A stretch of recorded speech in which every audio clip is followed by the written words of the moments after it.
ناظرین، ملک کی سطح پر یا معاشرے میں کوئی کام ہو جائے تو لوگ اسے سازشی نظریہ یا کنسپائرسی تھیوری قرار دینے میں دیر نہیں کرتے۔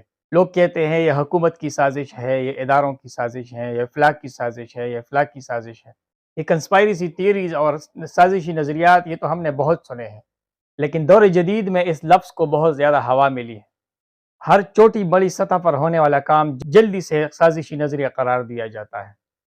دور جدید چونکہ سوشل میڈیا کا دور ہے اور معلومات دنیا کے ایک سرے سے دوسرے سرے تک پہنچنے میں ذرا بھی دیر نہیں لگتی۔ پہلے میڈیا چند خاص اشخاص کے ہاتھ میں ہوتا تھا جسے وہ کسی خاص مقصد کے لیے استعمال کرتے تھے۔ عام آدمی اس تک پہنچنے کا تصور بھی نہیں کر سکتا تھا۔ پھر جب موبائل فون اور سوشل میڈیا آیا تو یہ میڈیا عام آدمی کے ہاتھ تک پہنچ گیا۔ اب اس کے استعمال کے لیے اس کے پاس نہ کوئی پراپر نالج ہے، نہ کوئی خاص ٹریننگ ہے۔ وہ بغیر تصدیق کے معلومات کو آگے پھیلاتا رہا، جس سے معاشرے میں ایک عام تاثر بن گیا اور ایک روایت پھیل گئی کہ ہر اس کام کو سازشی نظریہ یا کنسپائرسی تھیوری قرار دو جو آپ کی توقعات اور تمناؤں کے برعکس ہو۔ یہ حکومت کی سازش ہے، یہ اداروں کی سازش ہے، یہ فلاں کی سازش ہے، یہ فلاں کی سازش ہے۔ پھر کسی نے معلومات کو توڑ مروڑ کر پیش کیا، کسی نے تصویر کا ایک رخ دکھا کر فوائد حاصل کیے اور کسی نے معصوم پبلک سے معلومات چھپا کر فوائد حاصل کیے۔ اس ویڈیو میں آپ کو بتاؤں گا کہ وہ کون سے عناصر ہیں جو سازشی عناصر یا کنسپائرسی تھیوریز کو جنم دیتے ہیں۔ آخر میں آپ کو یہ بھی بتاؤں گا کہ کسی معاشرے کو کنسپائرسی تھیوریز یا سازشی عناصر سے کیا نقصان پہنچتا ہے۔ پہلا تاثر یہ بنتا ہے کہ جب ملکی سطح پر یا معاشرتی سطح پر کوئی کام ہوتا ہے، لوگ جلد ہی اس کا الزام دوسروں پر لگاتے ہیں۔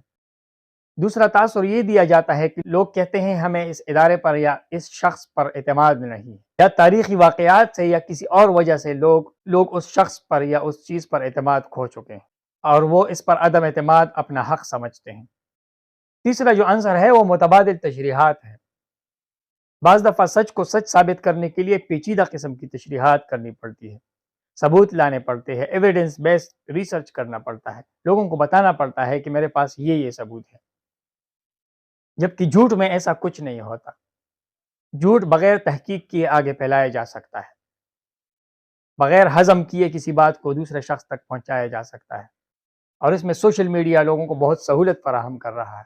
ان پیچیدہ تشریحات کو آسان تشریحات کے ساتھ بدل کر اصل کو نقل میں بدلا جاتا ہے۔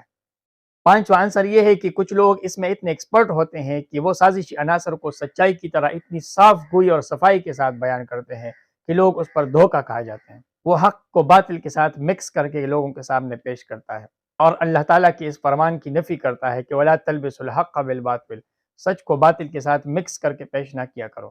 اب آئیے میں آپ کو بتاتا ہوں کہ معاشرے میں سازشی نظریے کا بیانیہ کیوں تیزی سے پھیل رہا ہے۔ سب سے پہلی جو وجہ ہے وہ اداروں یا اشخاص پر عدم اعتماد ہے۔ لوگوں کا اس شخص یا اس ادارے کی شفافیت اور احتساب کے عمل پر شک ہوتا ہے۔ ان کو انصاف ملنے کی توقع بہت کم ہوتی ہے، یا اگر کوئی ادارہ ٹارگیٹڈ ہو تو اس ادارے سے لوگوں کو انصاف ملنے کی توقع کم ہوتی ہے، یا اس لیے وہاں سے اٹھنے والے ہر عمل کو لوگ سازش قرار دیتے ہیں۔ دور جدید میں معلومات کی بھرمار بھی اس کی ایک وجہ ہے۔ معلومات کی اس بھرمار میں یہ فرق کرنا کہ سچی خبر ہے یا جھوٹی خبر ہے، اس کے لیے تصدیق کرنا پڑتی ہے۔ اس کا ایک اور سماجی پہلو آپ کو بتاتا ہوں، وہ ہے تصدیق میں تعصب۔ بعض دفعہ ہم جان بوجھ کر کسی چیز کی تصدیق نہیں کرتے، اگر ہم نے اس کی تصدیق کی میرا بیانیہ جھوٹا اور دوسرے شخص کا سچا ثابت ہو جائے گا۔ معاشرے میں پھیلا عدم اعتماد اور خوف اور ہراس بھی اس کی وجہ ہے۔ جو طاقتور لوگ ہیں وہ کمزور لوگوں کو دبا کے رکھتے ہیں، ان کو سچ بولنے سے روکتے ہیں کہ اگر آپ نے سچ بولا تو آپ کے ساتھ یہ ہوگا، اور وہ ایک غیر یقینی صورتحال کا سامنا کر رہا ہوتا ہے کہ میں کروں تو کیا کروں، اگر سچ بولوں تو مجھے یہ نقصان ہوگا۔ اب آتے ہیں سازشی نظریات کے مرکزی نقطے کی طرف۔ لوگوں کا اشخاص اور اداروں پر سے اعتماد اٹھنے کی ایک وجہ تاریخ بھی ہے۔ لوگ تاریخی روایات سے ہٹنا نہیں چاہتے، وہ تاریخ میں ہی رہ کر چیزوں کو سازشی عناصر قرار دیتے ہیں۔ یا تو پچھلے زمانے میں وہ کسی سے دھوکہ کھا چکے ہوتے ہیں، کوئی ایسا عمل ان کے ساتھ ہو چکا ہوتا ہے کہ ان کا تاریخ پر سے بھی اعتماد اٹھا ہوتا ہے۔ حال میں ہونے والے ہر عمل کو سازشی نظریہ قرار دیتے ہیں۔ لوگوں کا اور اداروں کا ایک دوسرے پر سے اعتماد اٹھ جائے، لوگ مل جل کر کام کرنا چھوڑ دیں گے۔ ہر ایک شخص کو دوسرے شخص کی نیت پہ شک ہوگا، ہر ادارے کو دوسرے ادارے کی شفافیت پر شک ہوگا۔ اس سے معاشرے میں پولرائزیشن کی فضا پھیلے گی اور نظریات میں شدت پیدا ہوگی۔ لوگ اپنے نظریے کے خلاف جانے والے دوسرے شخص کا سر کاٹنے پہ رضامند ہوں گے۔ نقصان یہ ہوگا کہ ریسرچ بیس یا ایویڈنس بیس فیصلہ سازی نہیں ہوگی۔ فیصلہ کرنے والے لوگ ثبوتوں اور معلومات کی بنیاد پر فیصلہ دینے کی بجائے طاقتور کا ساتھ دیں گے، اسی طرح ملک کی ترقی کا پہیہ بالکل رک جائے گا۔ یہ تھی کنسپائریسی تھیریز کی کچھ بنیادی باتیں جو میں نے آپ کے ساتھ شیئر کی ہیں۔ امید ہے ویڈیو آپ کو پسند آئی ہوگی۔ کمنٹ سیکشن میں اپنا فیڈ بیک مجھے ضرور دیجیے گا۔